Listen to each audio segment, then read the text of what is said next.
nacional a todos los pueblos indígenas, Nové, Buglé y campesinos para que se una a esta lucha. Es importante que nuestra voz como pueblos indígenas se haga sentir en este momento. Dejen la política a un lado, dejen su problema a un lado, que tenemos problemas en nuestro país que tenemos que atender. Le invitamos a todos los indígenas de diferentes grupos étnicos que nos están viendo aquí para que se sumen a la lucha, y es el momento de accionar y defender nuestra patria, defender nuestro país. Es el momento, hoy o nunca. Hacemos un llamado.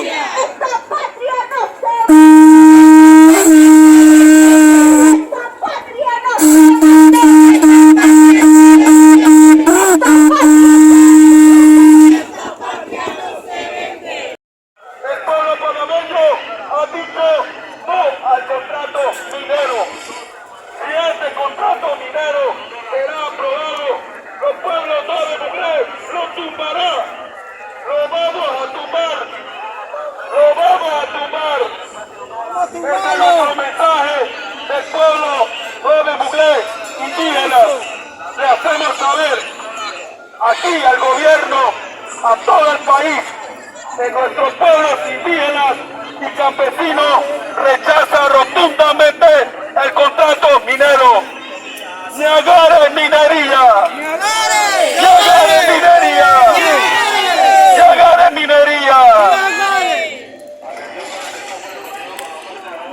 Sí, es un contrato minero entreguista, un contrato totalmente lesivo, acaba con la naturaleza de la fauna, un contrato que pone a esta compañía First Quantum a tener beneficios casi unilaterales.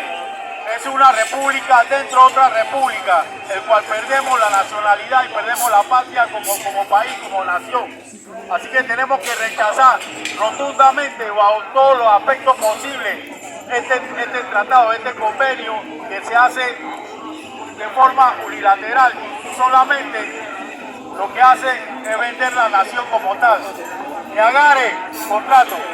Niagare. Abusando a los pobres.